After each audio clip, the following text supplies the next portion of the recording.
Donc Flutterflow aujourd'hui intègre pas mal l'IA dans son éditeur. Donc aujourd'hui dans cette vidéo, je vais te montrer comment les utiliser avec des cas pratiques. Donc à la fin de cette vidéo, normalement, si tu restes jusqu'à la fin, tu devrais être en mesure de l'utiliser et de tirer parti de cette fonctionnalité-là pour tes futures applications. Allez, c'est parti.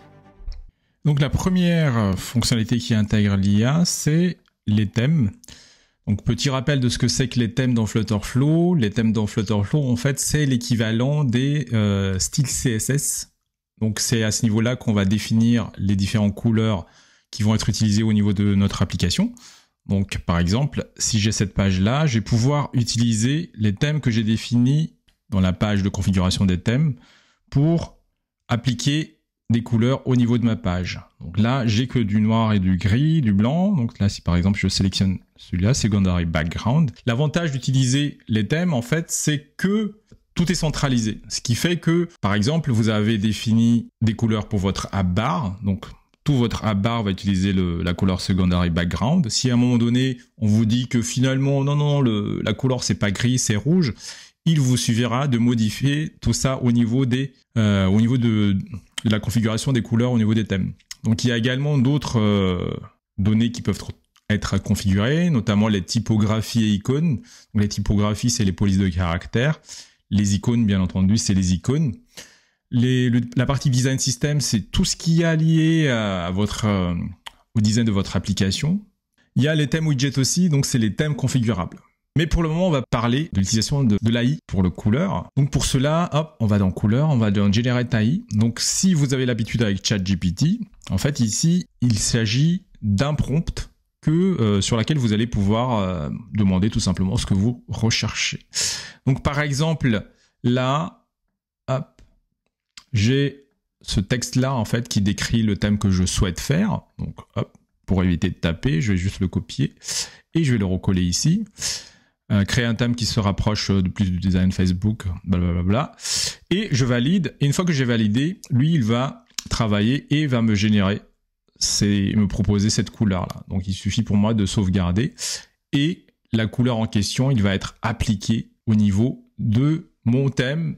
Et donc, une fois que j'ai fait ça, je vais pouvoir l'utiliser au niveau des différentes pages de mon écran d'application, Primary. Donc l'avantage de ça, c'est surtout dans le cas où vous n'êtes pas très inspiré en termes de couleurs, surtout si vous n'êtes pas designer ou UX créateur d'interface utilisateur. Donc vous pouvez tout simplement demander à cet outil-là de dire « Ah ouais, j'ai tel concept pour mon application, est-ce que tu peux générer les bonnes couleurs associées ?» Donc voilà pour la partie couleur. Maintenant, passons à la deuxième outil qui intègre l'IA dans Flutterflow. Alors l'autre fonctionnalité qui intègre l'IA directement dans Flutterflow, c'est la création des pages. Donc petit rappel, dans Flutterflow, on parle de pages, on ne parle pas d'écran. Donc quand on travaille dans Flutterflow, on travaille principalement sur des pages. Donc pour créer une page, donc le bouton il se trouve juste là. Donc je vais créer une nouvelle page pour mon application. Et pareil que comme tout à l'heure, donc il y a un prompt qui va vous demander en fait de faire une description justement de la page que vous souhaitez créer. Donc pour ne pas perdre de temps, donc moi j'ai déjà ici la description de la page que je souhaite, donc je vous laisserai lire après. Donc il suffit de taper ici ce que je veux et ensuite de valider. Ah, il veut pas. Ah, c'est ici en fait, Create UI. Et c'est là, hop, je valide et là il va me générer automatiquement la page telle que je l'ai décrit au niveau du prompt. Donc là, comme vous voyez, il a bien généré la page de profil telle que je l'ai décrit. Donc j'ai dit que c'était un site e-commerce la page que je souhaitais, c'était une page de profil. Donc il y a la photo, il y a le nom et le prénom avec le nombre de points de fidélité ainsi que la liste des dernières commandes. Donc si je demande d'insérer cette page-là, je lui donne un petit nom, profil page. Derrière Flutterflow, ce qu'il va faire, il va me créer la page en question et je vais pouvoir travailler dessus directement. En fait, quelque part, ça me permet de gagner du temps en m'évitant de refaire tout à la main. Et en fait, ce qui me reste à faire quelque part, c'est juste de personnaliser pour que ça corresponde au design de mon application et éventuellement ajouter quelques améliorations. Donc tout à l'heure, on était parti d'une page vierge, d'une nouvelle page, mais Flutterflow propose également d'enrichir une page existante avec l'IA. Donc le menu qui permet de ça, c'est le menu page autocomplete. Et il vous suffit de donner la description de la page que vous souhaitez avoir et puis d'accepter, bien entendu. Et ensuite, si ça ne vous satisfait pas, la page que vous souhaitez ajouter autre chose, vous pouvez toujours l'autocompléter avec d'autres informations. Donc c'est ce que je fais ici. Là, je mets ajouter un bouton pour s'inscrire et pour se déconnecter, par exemple. Donc là, je clique sur autocomplete. Et en cliquant sur autocomplete, Flutterflow va me rajouter automatiquement les boutons. Donc pour vous montrer ça, je vais tout d'abord accepter. Et là, pour le scroll, je vais transformer ma colonne sur ma page là en scrollable. Donc hop. C'est pas là, colonne scrollable, et là scrollable c'est plus bas, et là si je scroll il y a bien les deux boutons qui se sont rajoutés. Donc tout comme les pages, il est également possible d'utiliser l'IA pour générer des composants. Donc les composants, je le rappelle, c'est des parties de l'application qui peuvent être réutilisées à plusieurs endroits. Donc l'avantage également, c'est comme pour le thème de tout à l'heure, c'est que si jamais vous allez faire une modification au niveau de component, ça va s'appliquer partout dans toutes les pages où ce composant-là il est utilisé. Donc pour aujourd'hui, on va partir de quelque chose d'assez simple. Donc create with AI, IA, pareil. On crée un composant, clac, et je clique là. Hop, je valide. Et là, il m'a créé le composant tel que je l'ai décrit ici, créer un composant logo qui comporte un texte et un icône en fond rouge. Le texte du logo doit pouvoir être passé en paramètre. Donc si j'insère, je lui donne un petit nom, logo component. Là, hop, le component, il a bien été créé. Je vais pouvoir l'utiliser au niveau de mon application. Donc logo component, c'est ici. Alors pour les components, il y a une particularité parce qu'on peut également créer à partir de l'IA en utilisant une image, un dessin pour générer un component derrière. Donc c'est ce que je fais ici. Je vais dessiner en fait une sorte de composant. Je vais mettre un formulaire avec un zone de texte, nom, prénom, et ensuite je vais mettre un bouton valider tout en bas. Donc une fois que j'ai sauvegardé ça, derrière, ce que va faire Flutterflow, il va générer le composant justement qui correspond au dessin. Donc c'est vraiment très puissant cet outil-là, surtout si on a des talents de dessinateur. Là, comme vous voyez, le composant a été créé tel que je l'ai dessiné en fait. T'es arrivé jusque là, je pense que la vidéo elle t'a plu.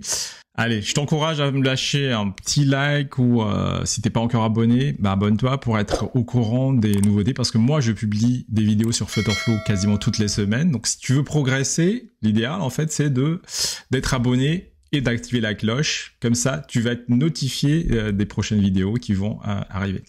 Allez, on enchaîne. Alors l'autre fonctionnalité dans Flutterflow qui intègre directement l'IA, c'est les custom codes. Donc jusque là, on a vu la partie design. Maintenant, on va traiter de la partie code directement. Moi, c'est ce que je dis toujours, hein, Flutterflow, ce n'est pas un outil de low-code, c'est un outil de développement, mais de manière visuelle. Donc, il est tout à fait possible d'étendre Flutterflow avec des fonctionnalités que vous avez besoin spécifiquement par rapport à votre application. Donc, pour faire l'extension, donc vous avez la possibilité d'étendre Flutterflow en écrivant du code Dart. Donc, c'est le même code qui est utilisé pour Flutter. Et, par exemple, pour un custom code, donc pour les fonctions plus spécifiquement, vous avez le code Copilot qui fait exactement, en fait, qui va vous permettre de générer des fonctions ou une fonction. Donc là, ce que je vais essayer de faire, c'est de lui demander de créer une fonction qui calcule la TVA à partir d'un prix. Donc je lui passe, toujours c'est un prompt, donc je lui passe ça. Et ce qu'il va faire, comme vous pouvez le voir, il va créer ma fonction avec les valeurs, en fait, justement, là, la TVA. Il a déduit que la TVA c'est forcément 20%. Donc là, il va me faire le calcul. Et si je copie la fonction, cette fonction-là, il va se mettre dans ma fonction et je vais pouvoir l'utiliser derrière au niveau de mon application. L'autre fonctionnalité IA, intégrer directement dans Flutterflow. Cette fois-ci, c'est par rapport aux actions. Donc, les actions, en fait, dans Flutterflow, c'est l'équivalent du code dans le monde du développement. C'est une manière de développer, mais de manière visuelle. Donc, dans Flutterflow, il existe pas mal d'actions qui existent déjà. Hop. Là, par exemple, je vous montre les différentes actions qui existent. Hop. Ils sont tous listés ici. Mais vous avez également la possibilité de créer vos propres actions. Donc, pour cela, vous pouvez utiliser, pareil, le code copilote. Et le code copilote, en fait, il va vous permettre d'accélérer la création d'actions, surtout si vous ne savez pas comment en créer une. Donc là, je vais faire un truc assez simple, donc créer un custom action qui fait la somme de deux nombres et qui le multiplie par 2. Donc je clique ça.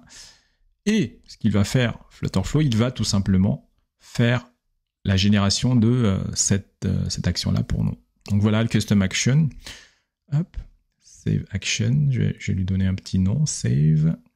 Ah, il faut que je copie, pardon. Et une fois que j'ai copié, je save action. Et l'avantage maintenant, c'est que je vais pouvoir l'utiliser au niveau de mon éditeur d'action. Alors une des fonctionnalités sur lesquelles les gens ils galèrent un peu, c'est la validation des formulaires dans Flutterflow. Donc si ce sujet t'intéresse, je t'invite à regarder la vidéo qui doit être quelque part par là.